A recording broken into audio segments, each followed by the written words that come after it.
जैसे स्थूल में भी जिसका जो कलर होता है चेहरे का, वो हमें दिखता है।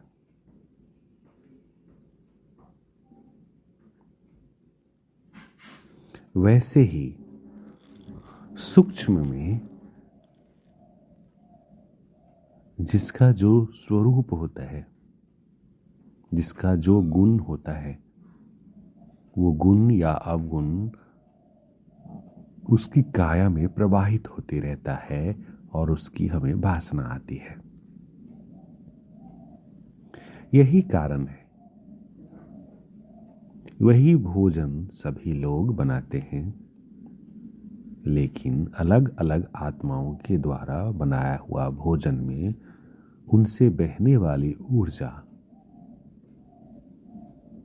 अलग अलग गुण और प्रकृति लिए रहती है, और उसी गुण और प्रकृति के प्रभाव के कारण सेम चीज से अलग अलग आत्माओं के द्वारा बनाया हुआ भोजन में अलग अलग स्वाद आने लगता है। हम जिस किसी से भी बातें करते हैं, उनका उस वक्त जो आंतरिक स्थिति रहती है,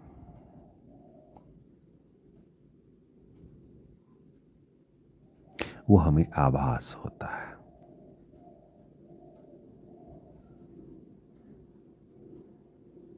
जैसे कहीं पे खुशी का माहौल है,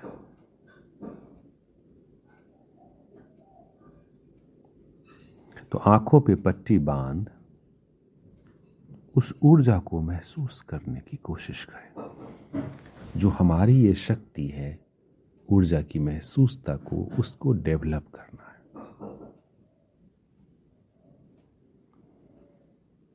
खुली आंखों से भी जब कभी आप ऐसे माहौल में जाते हो जहां लोग दुखी होते हैं, तो आपको लगता है आप देख रहे हो, लेकिन देखने के साथ साथ उस ऊर्जा की अनुभूति के कारण भी हम वैसे होने लगते हैं।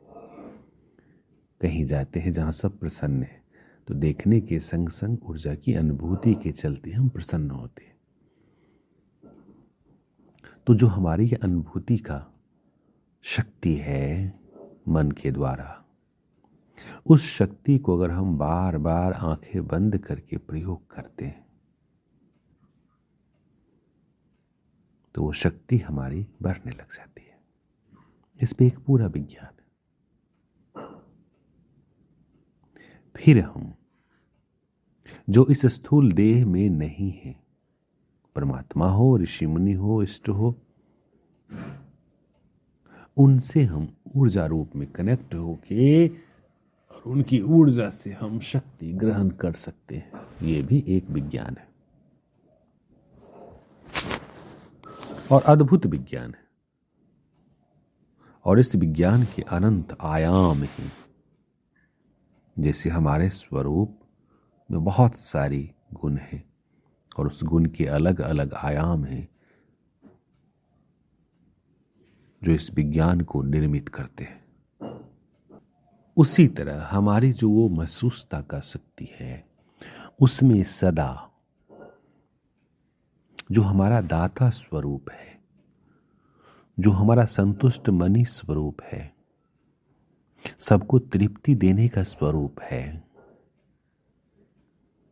जिसको जो चाहिए, जैसे कोई आत्मा है जो पवित्र नहीं है तो उसको प्यूरिटी की शक्ति देने का स्वरूप है। कोई आत्मा है जो क्रोधी है, उसको प्रेम की शक्ति देने का स्वरूप है। कोई आत्मा है जिसके साथ हमारा हिसाब किताब अच्छा नहीं है और वो हमसे घृणा करता है, तो उसे प्रेम की शक्ति चाहिए, उसमें वो कमी हो जाएगी। अगर कोई नेगेटिव शक्ति बार बार उपयोग करता है तो उसमें पॉजिटिव शक्ति का ह्रास होने लगता है, कमी होने लगता है। उसकी उस कमी को अगर हम दूर करते हैं प्रकाश के द्वारा, आत्मा ज्योति के द्वारा, संतुष्ट मनी की शक्ति के साथ, तो उस आत्मा के मॉलिक्यूल में जो पॉजिटिव बदलाव आता है, उस बदलाव से जो दुआएं मिलती है, उस दुआओं से हिसाब किताब समाप्त होने लगता है। उस मॉलिक्यूल को पॉजिटिव शक्ति मिलने से हिसाब किताब न्यूट्रलाइज होने लगता है। ये भी एक कीमिया है।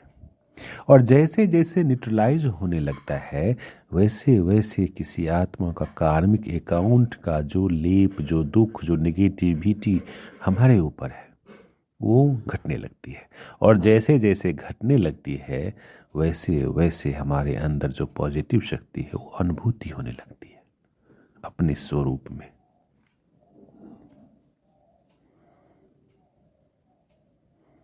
और जैसे जैसे अनुभूति होने लगती है, स्थूल में भी हमारी दुनिया बदल जाती है। जो हमारा मूल गुण है, जो मूल स्वरूप है, आनंद स्वरूप, प्रेम स्वरूप, स्वरूप की बात कर रहे हैं, जो रियल है, ज्ञान स्वरूप, शक्ति स्वरूप, पवित्र स्वरूप, शांत स्वरूप, उस स्वरूप की अनुभूति होने लगती है। और उस स्वरूप से फिर हम आसपास के वातावरण को निर्मित करने लगते हैं। फिर परमात्मा के साथ कंबाइंड स्वरूप से हम पूरी सृष्टि का निर्माण करने लग जाते हैं। है ना अद्भुत बात? लेकिन ये कार्य सिर्फ इसी वक्त, कलयुग और सतयुग के बीच संगम की बेला में ही होती है। ये तो और अद्भुत बात है।